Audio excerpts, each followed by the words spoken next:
Assalamualaikum warahmatullahi wabarakatuh.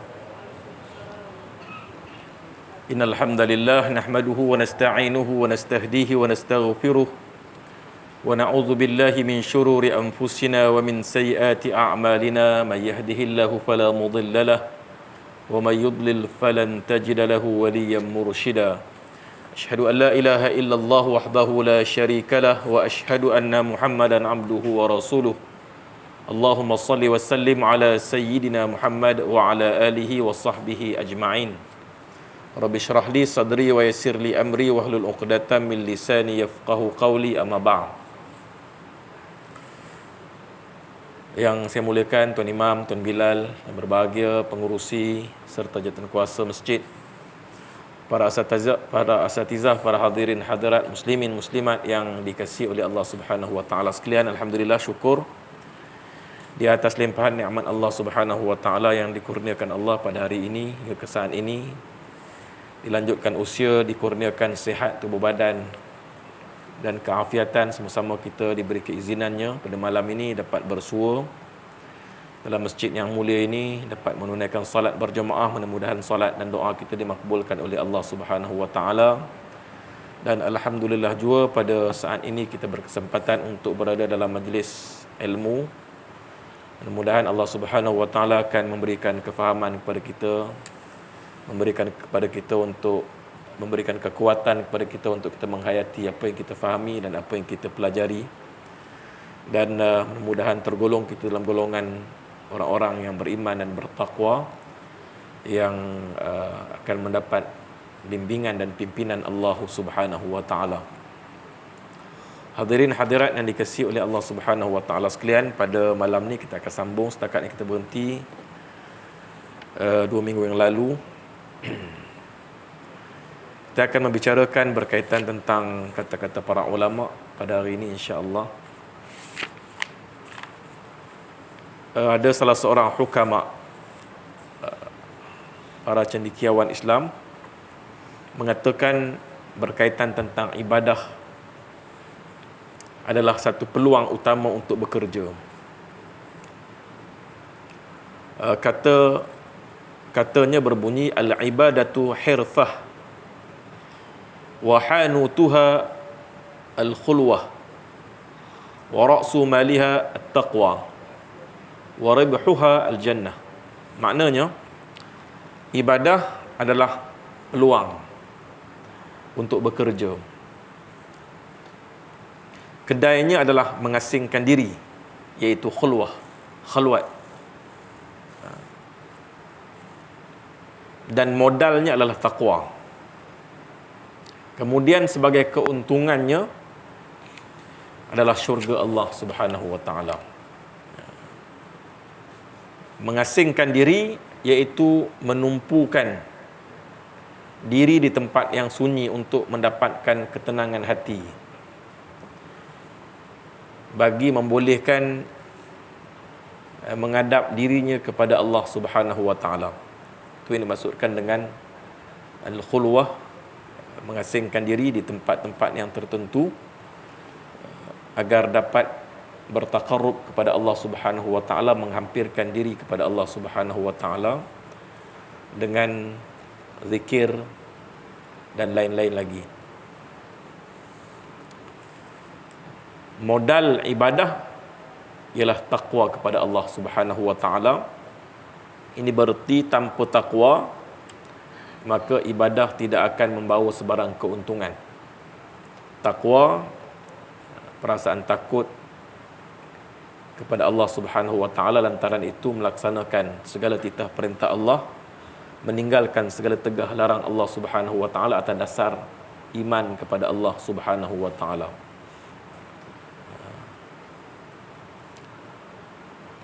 Jadi mengelakkan diri daripada melakukan sesuatu yang mendatangkan ataupun yang mengundang kemurkaan Allah, yang membawa kepada beroleh seksaan Allah, sama ada yang berupa perbuatan, ucapan maupun hati, daripada perkara-perkara yang melalaikan, perkara-perkara yang menjauhkan daripada Allah Subhanahu wa taala. Jadi itulah hukama menyebutkan bahawa ibadah adalah peluang untuk bekerja. Dan lebih jelas lagi bahawa keseluruhan ibadah kita ini, keseluruhan kerja buat kita ni, apabila kita Muslim, seluruh kerja buat kita dianggap sebagai ibadah kepada Allah Subhanahu wa taala. Semua kerja yang dilakukan kerana Allah Subhanahu wa taala. Tidur kita kerana Allah, bangun kita kerana Allah, pergi bekerja kita kerana Allah, rehat kita kerana Allah. Serba-serbi yang kita buat semuanya kerana Allah Subhanahu wa taala. Jadi itulah kelebihan, keutamaan, keistimewaan umat Islam. Setiap kerja yang dia lakukan akan dinilai ibadah di sisi Allah Subhanahu wa taala, akan beroleh pahala. Dijanjikan pahala oleh Allah kerana semua amalan-amalan yang dia lakukan semuanya dikarenakan Allah Subhanahu wa taala. Walaupun perbuatan-perbuatan itu perbuatan yang biasa-biasa yang turut dilaksanakan oleh bukan Islam. Tidur, makan, minum, pakai dan sebagainya dilaksanakan oleh semua manusia. Namun bagi orang Islam, maka mereka melaksanakannya kerana Allah Subhanahu wa taala. Inna salati wa nusuki wa mahyaya wa mamati lillahi rabbil alamin. Bertepatan dengan doa yang kita selalu ulang-ulang dalam solat, menyatakan bahawa sesungguhnya salat aku, ibadatku, hidup aku, matiku untuk Allah Subhanahu wa taala. Mula di awal kehidupan sampai di akhir kehidupan, semua kerja yang kita lakukan dikarenakan Allah Subhanahu wa taala, dan semua amalan dimulakan dengan bismillah. Dimulakan dengan bismillah agar beroleh rahmat, agar beroleh barakah daripada Allah Subhanahu wa taala. Baik, seterusnya 3 perkara yang mesti dijauhi oleh setiap mukmin. Ni kata-kata Malik bin Dinar radhiyallahu an. Katanya, ijlis salasan bi thalathin hatta takuna minal mu'minin. Al-kibr bit tawaddu'i wal hirsu bil qana'ati wal hasadu bin nasihati. Agar anda tak termasuk dalam kalangan agar anda termasuk dalam kalangan orang mukmin, cegahlah 3 sikap dengan 3 cara. Cegahlah sikap sombong dengan sifat tawaddu'. Tegahlah sikap tamak dengan qanaah. Dan elakkan sikap dengki dengan nasihat menasihati. Jadi manusia mestilah mengelakkan 3 perkara yang dilarang dengan 3 perkara yang digalakkan kita melaksanakannya, iaitu 3 perkara yang terpuji, agar ia dapat dikategorikan, disifatkan sebagai seorang yang beriman dengan keimanan yang hakiki. Jadi sombong ialah anggap diri sendiri dengan pandangan mulia dan memandang orang lain dengan pandangan yang rendah. Jadi orang sombong, dia merasakan bahawa dirinya sempurna, orang lain tak sempurna. Bila bertemu dengan orang lain, nampak kelemahan orang lain berbanding dengan kekuatan orang lain. Menganggap dirinya hebat, dirinya sempurna berbanding dengan orang lain. Jadi ini adalah ciri-ciri kesombongan sekiranya ada pada diri seseorang. Jadi sombong kena diobati. Kembalikan sombong itu dengan cara kita bertawaddu'. Nak meredakan kesombongan itu adalah dengan cara kita tawaddu'. Tawaddu' rendah diri. Sombong dia boleh berlaku akibat daripada pangkat seseorang, kedudukan seseorang dalam masyarakat. Mungkin kerana pangkat, jawatan, harta. Jadi itu antara punca-punca seseorang akan mendapat penyakit sombong. Jadi dia akan bawa kepada angkuh dan sebagainya. Sedangkan sifat ujub, ujub ni ta'ajub dengan keupayaan diri, ta'ajub dengan kelebihan diri, ta'ajub dengan kesempurnaan diri, rasa diri hebat. Dia berpunca daripada ada sesuatu keutamaan yang dimiliki oleh seseorang. Ada benda yang kita hebat, jadi menyebabkan seseorang itu boleh berasa ujub dengan kehebatan yang ada pada dirinya. Manakala tamak adalah berasa tak puas hati dengan apa yang ada. Sedangkan qanaah adalah perasaan ataupun sifat redha dan berpuas hati dengan segala apa yang telah dikurniakan Allah Subhanahu wa taala. Manakala dengki ataupun hasad, hasad tu bahasa Arab, dengki bahasa Melayu, tapi digabungkan Arab ada, Melayu ada, kita sebut hasad, dengki. Jadi dia adalah satu perasaan yang ada dalam diri, iaitu mengharapkan hilangnya kenikmatan yang dimiliki oleh orang lain. Jadi orang yang hasad ni dia seronok kalau kelebihan-kelebihan yang ada pada orang yang dia dengki tu hilang.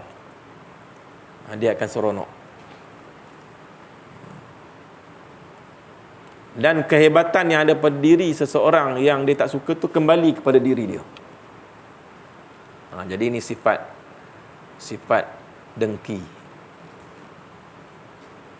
Dan ianya boleh dielakkan dengan cara nasihat, dengan cara hadir majlis ilmu, dengar nasihat-nasihat, maka insya-Allah penyakit hasad ini akan hilang dalam diri. Ini perasaan tak suka kepada seseorang disebabkan oleh pelbagai perkara, menyebabkan kita tak rasa apa-apa kalau orang yang kita hasad itu ditimpa malapetaka, ditimpa bencana, lantaklah dia, padan muka, contohnya. Sebab apa? Sebab ada perasaan hasad. Apatah lagi nak puji kalau dia beroleh kejayaan. Tak dipuji kerana apa? Kerana orang itu adalah pesaing, orang itu adalah orang yang kita tak suka. Kalau kelebihannya hilang daripada dirinya, maka kita akan rasa bangga, rasa senang hati. Jadi itu antara tanda-tanda penyakit hasad ada dalam diri. Jadi orang yang tak hasad, dia akan sentiasa mendoakan, senantiasa bersyukur dengan nikmat yang diperoleh oleh kawan-kawan dia. Syukur. Jadi begitulah agama dia mendidik hati dan jiwa kita agar bersih daripada sifat-sifat ataupun penyakit-penyakit dipanggil sifat mazmumah, penyakit-penyakit hati. Penyakit sombong, penyakit dengki, penyakit riak, penyakit ujub, itu merupakan penyakit-penyakit hati yang kalau tak dibendung, dia akan membawa kepada kita bertindak balas. Bertindak balas ni maknanya kita, oleh kerana ada perasaan hasad, dengki tadi, kita berbuat sesuatu untuk merosakkan pesaing kita. Kalau setakat ada dalam hati tak apa lagi. Ini ketidakpuashatian itu diterjemahkan melalui perbuatan. Hingga kan orang yang dia sakit hati tadi boleh sakitlah dengan berbagai cara, difitnah, kemudian disakiti dengan mungkin dengan perbuatan dia, dengan cara upah orang dan lain-lain lagi. Jadi itulah akibat daripada penyakit hati dibiarkan. Penyakit hati kalau bersarang dalam hati, tak dirawat, maka dia akan membawa padah kepada masyarakat. Berlakunya tindas menindas, sakit menyakit, dan akhirnya bawa kepada berbunuh-bunuhan. Asalnya daripada penyakit hati yang tak dirawat. Maka agama didik kita, didik diri kita melalui rawat hati kita, dengan salat, puasa, zakat, haji, semuanya pendidikan rohani kita agar menjadi orang yang hebat, orang yang saling bantu-membantu, tolong-menolong untuk membangunkan ummah, membangunkan negara dengan tidak ada perasaan dendam, dengki dan sebagainya. Dalam satu hadis disebutkan la yajtami'u fi jawfi 'abdin al-iman wal hasad. Tak akan bersatu iman dan dengki dalam hati seorang hamba.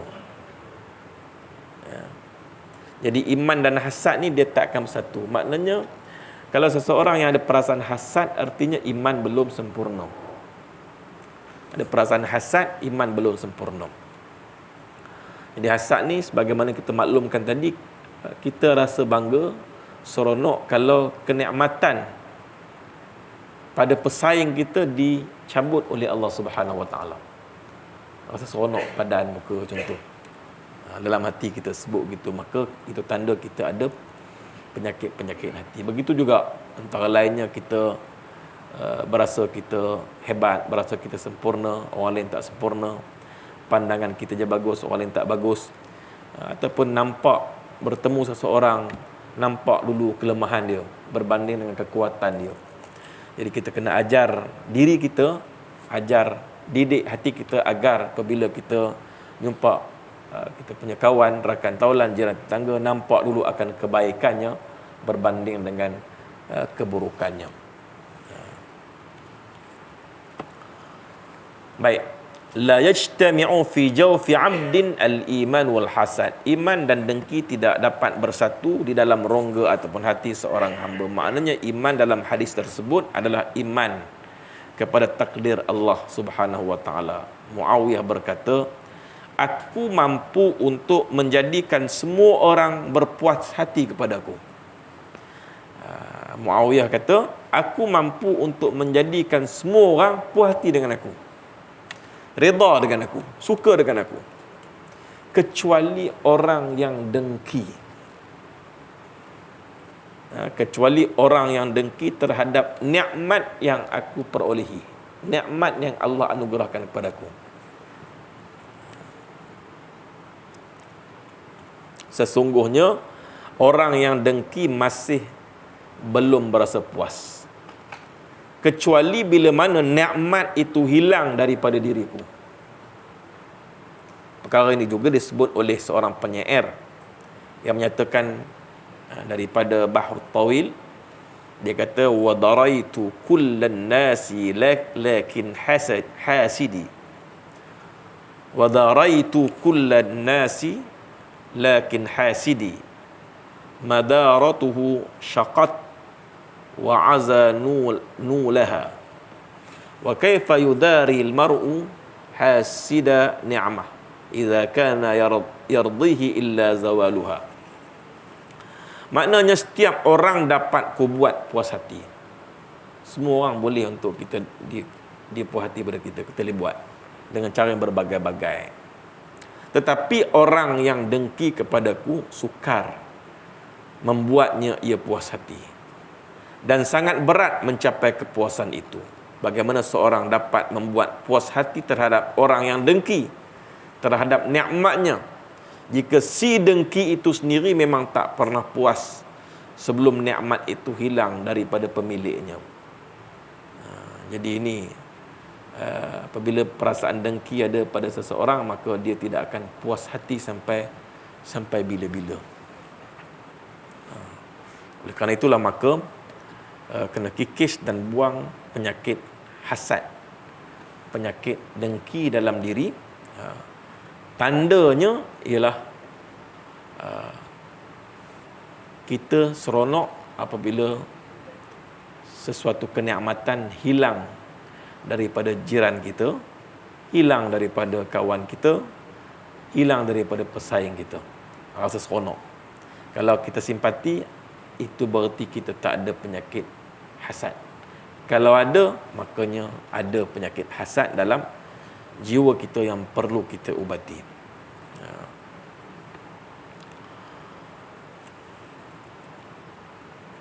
Jadi itu adalah kata-kata Malik bin Dinar. Malik bin Dinar tadi dia kata apa? Dia kata agar anda termasuk kaum mukminin, cegahlah 3 sikap dengan 3 cara. Cegahlah sikap sombong dengan tawaduk. Sikap sombong dengan tawaduk. Dalam Quran Allah sebut wala tamshi fil ardi maraha. Jangan kamu berjalan belagak sombong di atas muka bumi. Jangan kamu berjalan belagak sombong di atas muka bumi. Ayat Quran menyatakan bahawa Allah tak bagi kita sombong angkuh di atas muka bumi, kerana itu bukan sifat orang-orang yang beriman.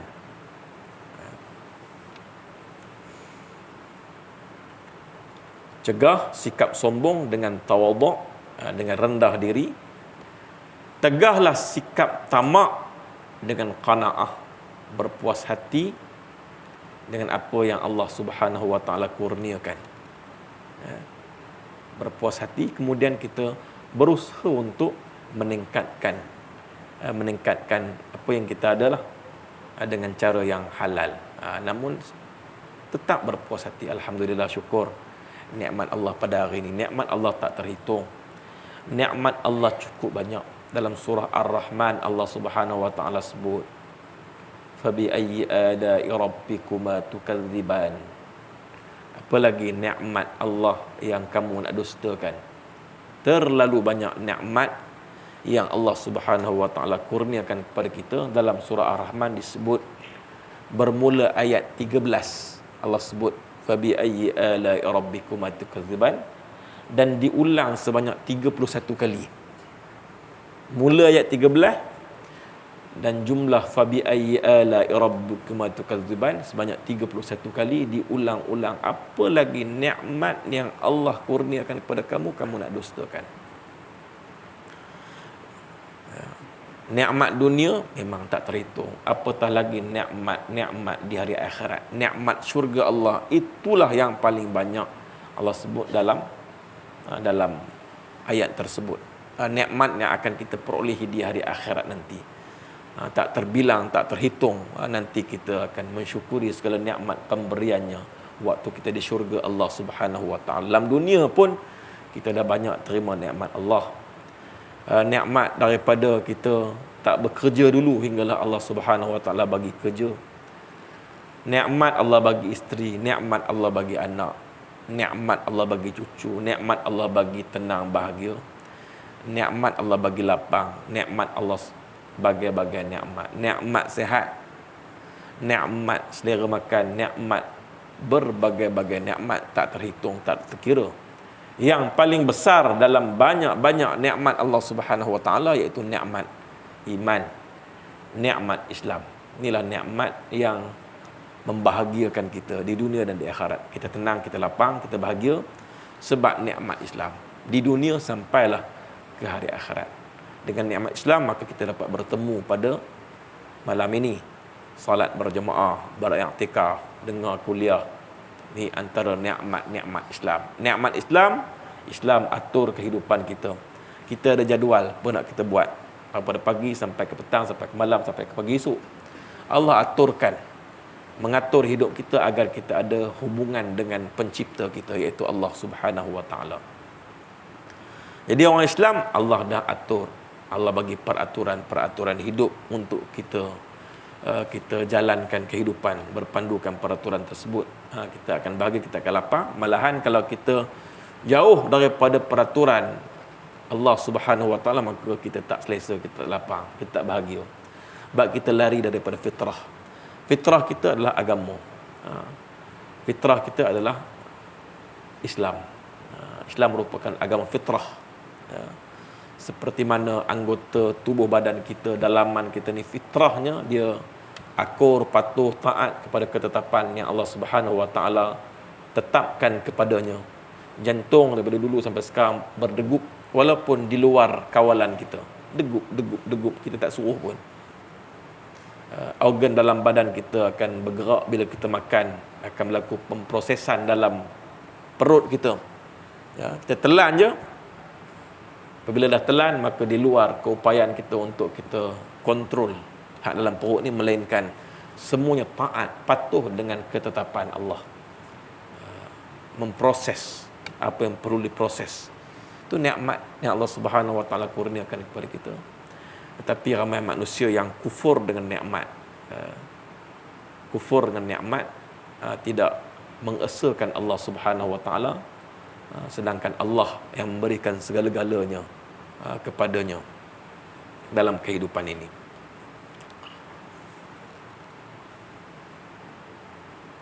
Kemudian wal hirsu bil qanaah.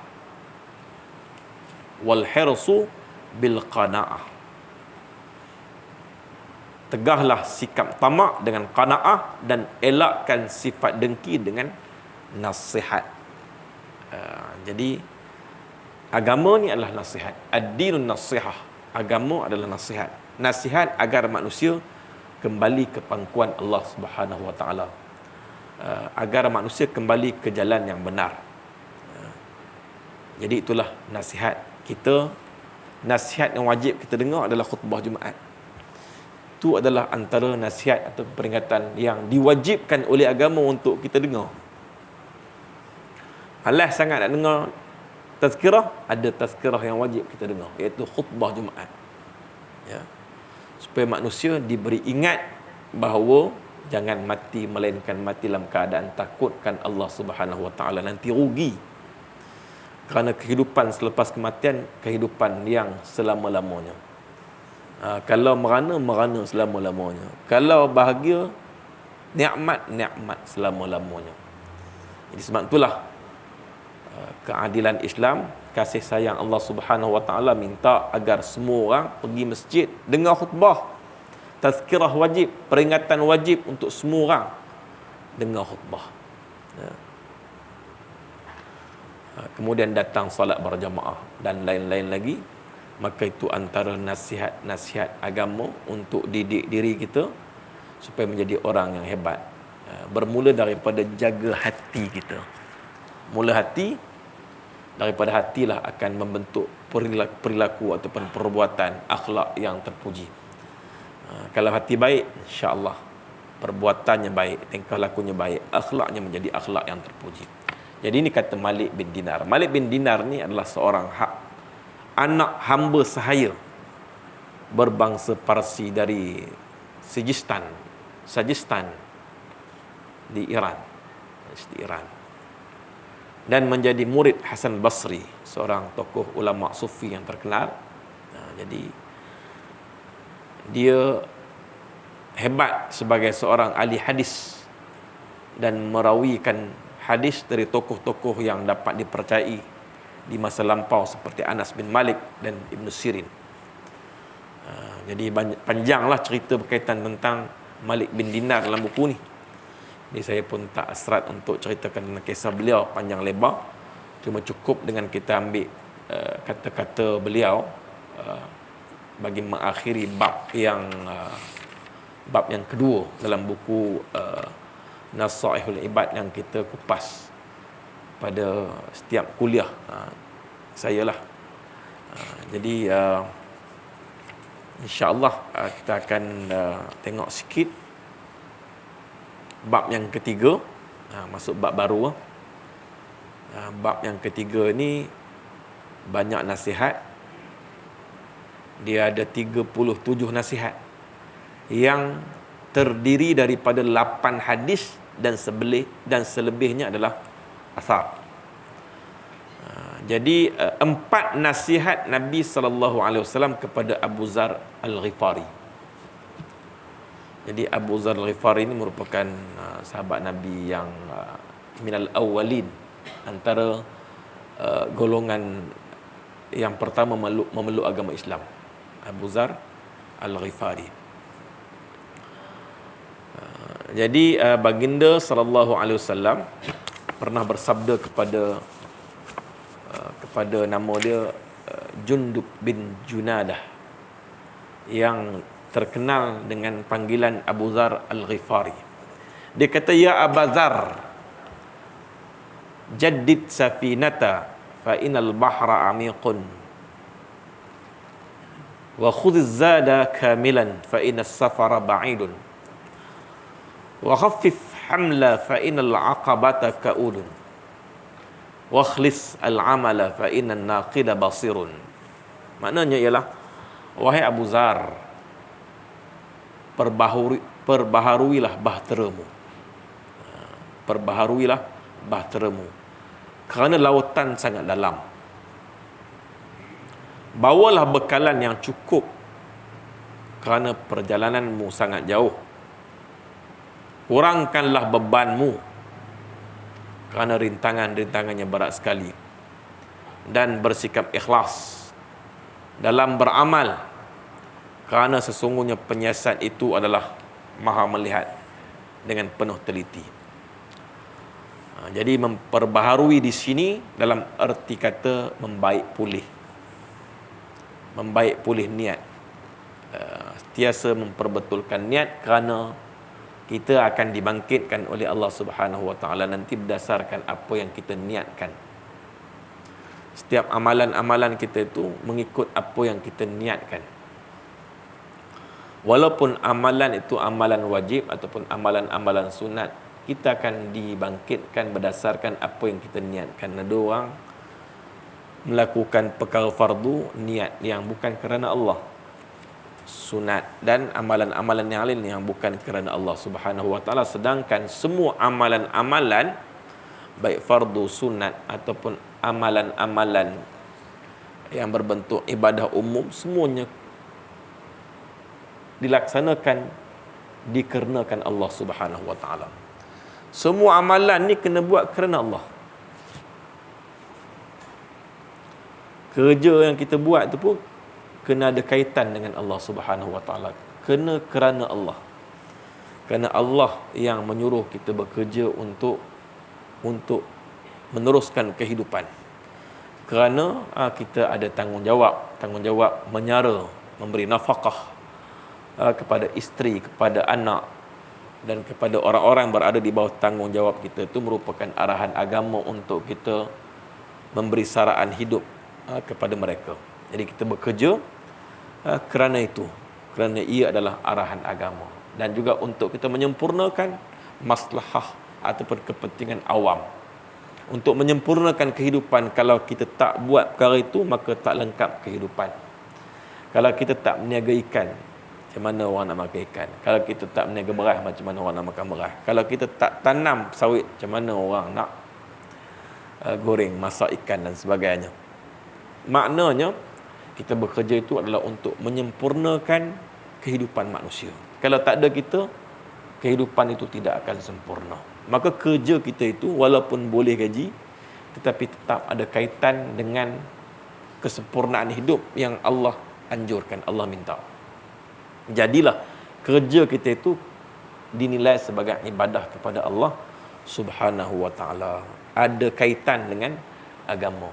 Bagi jadi dia ada kaitan dengan agama. Jangan sekadar bekerja untuk dapat imbuhan, untuk dapat gaji, untuk dapat upah, tetapi lebih jauh daripada itu adalah untuk menyempurnakan kehidupan orang lain dengan kerja yang kita laksanakan. Jadi apabila kita mengejar akhirat, insya-Allah dunia akan datang. Kalau kita kejar dunia, akhirat tidak akan datang.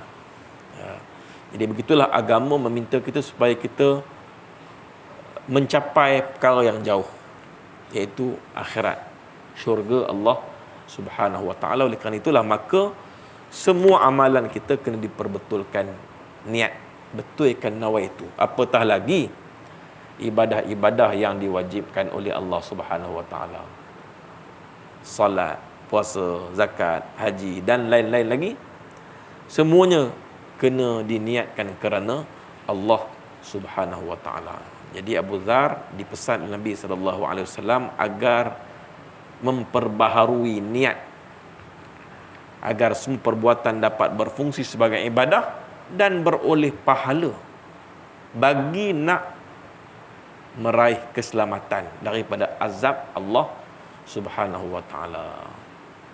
Jadi berkaitan tentang ketokohan Abu Dzar ni memang telah diiktiraf oleh semua orang umat Islam.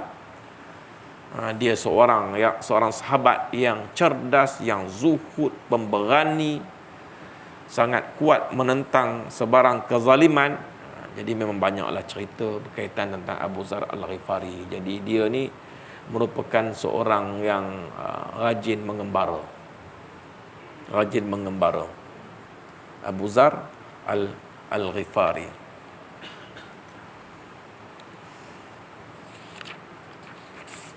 Ini semua cerita-cerita dia kat belakang ni panjang, cerita berkaitan dengan Abu Zar Al-Ghifari. Cuma saya nak ambil sepetik satu apa ni dalam buku ni ya. Ni hadis daripada Abu Zar Al-Ghifari. An Abi Zar Al-Ghifari qala qultu ya Rasulullah ala tasta'miluni qala fadaraba biyadihi ala mankibai thumma qala ya Abu Dhar innaka dha'ifun wa innaha amanatun wa innaha yawmal qiyamati khizyun wa nadamatun illa man akhadhaha bihaqqiha wa adda alladhi alayhi fiha. Daripada Abu Zar radhiyallahu an, dia berkata, aku bertanya kepada Rasulullah sallallahu alaihi wasallam, wahai Rasulullah, apakah tuan tak melantik aku menjadi pemimpin? Abu Zar minta untuk jadi pemimpin. Lalu Rasulullah SAW memegang bahuku dengan tangan dia dan bersabda, wahai Abu Zar, sesungguhnya aku lihat engkau adalah lemah, sedangkan kepimpinan adalah satu amanah, dan ia di hari akhirat, di hari kiamat nanti adalah satu kehinaan dan penyesalan, melainkan mereka yang memegangnya dengan haknya dan menunaikan hak-hak yang terdapat ke atas kepimpinan tersebut. Sahih Muslim. Jadi hadis ni Rasulullah SAW ingatkan kepada kita tentang 3 perkara lah. Perkara pertama ialah kepimpinan ni bukan satu perkara yang boleh diminta-minta. Perbuatan minta jawatan ni seakan-akan memperlihatkan kecenderungan seorang kepada berkehendakkan keduniaan. Kedua, Rasulullah SAW terangkan tentang syarat kepimpinan itu ialah seorang pemimpin itu mestilah kuat, mestilah seorang yang amanah.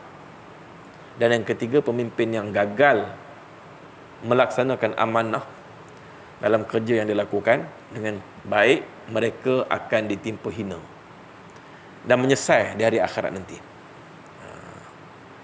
Jadi sebahagian ulama hadis melontarkan persoalan berhubung hadis ini, iaitu mengapa Rasulullah SAW memberi pernyataan ini kepada Abu Zar. Mengapa Abu Zar dikatakan lemah, sedangkan riwayat sirah menunjukkan Abu Zar seorang yang hebat. Sebut tadi dia seorang yang hebat. Hebat adalah seorang yang kuat daripada aspek fizikalnya. Menunjukkan Abu Zar seorang yang kuat dari sudut fizikalnya. Sayyidina Abu Zar adalah seorang sahabat Nabi yang mempunyai jiwa yang kental. Sebelum meluk Islam, Abu Zar ni dia telah bermusafir untuk mencari kebenaran. Abu Zar telah dipertemukan dengan Rasulullah SAW setelah peluk agama Islam. Baginda sarankan kepada Abu Zar supaya menyembunyikan keislaman dia.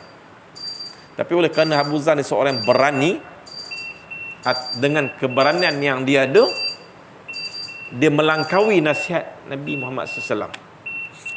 Abu Zar umumkan keislaman beliau, lalu dia dipukul oleh orang Quraisy beramai-ramai di Mekah. Jadi Abu Zar ni tak selesai dia orang yang kelima memeluk agama Islam. Waktu tu Islam ni dikembangkan secara rahsia lagi. Nabi ada pesan, jangan sembunyikan dulu. Tak, Abu Zar ni berani, hebat. Bila mana dia terangkan keislaman dia, maka dia dilanyaklah oleh orang Quraisy pada waktu itu. Ini tentang kisah Abu Zar. Jadi Abu Zar ni banyak riwayat hadis Nabi SAW. Abu Zar Al-Ghifari. Jadi pada malam ni cukup satu saja dalam bab yang ketiga, 4 nasihat Nabi Muhammad SAW kepada Abu Zar Al-Ghifari. Nanti kita akan sambunglah. Saya tak sempat nak kupas semua tentang nasihat, 4 nasihat ini kepada Abu Zar Al-Ghifari. Nanti kita akan sambung pada masa-masa akan datang, insya-Allah. Sekadar ini untuk malam ni, aku qawli hadza, astaghfirullahal azim li wa lakum. Assalamualaikum warahmatullahi wabarakatuh. Bismillahirrahmanirrahim. Allahumma zidna ilma warzuqna fahma. Allahumma zidna ilma warzuqna fahma.